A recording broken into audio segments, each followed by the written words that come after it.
Hi everyone, it's your girl again, Lady, and I thank you for watching this video. Alright, today I am here to remind you, not to lecture you, but to remind you and share my day with you today. Today I wake up in the morning and I watch CNN News and I heard the death of Anthony, who committed suicide according to the news. As if that wasn't enough, I went to my doctor's appointment today and I sat next to a child who is on a wheelchair. I was feeling emotional about this child, but again, this child was feeling the same way about me. He reached out to my hand and touched me. As you can see, I don't know if you can see it in this video, I have a scar on my hand. And he touched it. He was like, oh my God, that must have hurt so bad. What happened? With an emotional face. And the mom just looked at him and was like, don't do that, don't touch strangers. I'm like, I'm not offended, it's fine. And I started connecting with the child. And before I can respond to the kid, he turned again and looked at my leg because I was wearing a scar. He's like, oh, and another one on your leg.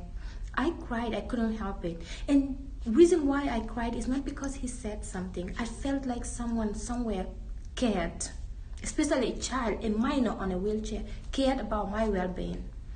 It got me emotional, and it reminds me of what I've been through. I was mad at society for not being there for me. I was mad at people that never stood up for me. I was mad at people that caused me all these scars on my body because they were supposed to be there to protect me, but they failed me. On several occasions, I wake up every day, I'm like, I'm gonna commit suicide.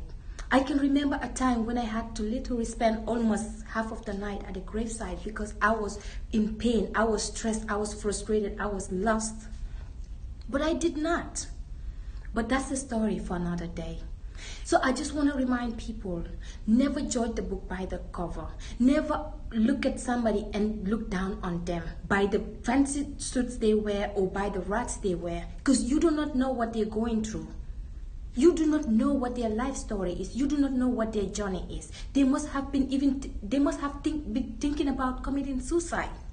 But with that little negative comment you make about their look, will send them to their early grave. Don't do that. Don't be that kind of person. But little minor things, by showing love or saying positive things about that person, even saying you're beautiful, oh I love you, oh I care, or even a hug, will expand somebody's life who was thinking about committing suicide. Not everybody smiling is a happy person. You don't know what they go through. Let's share the love. Let's show some love to other people, because we do not know what they're going through daily. Life is a journey, and until you live it, you will never know how painful it is. That's all I have for you today, until I come next with my full life story. And I don't mean to make you cry, but to make you laugh again.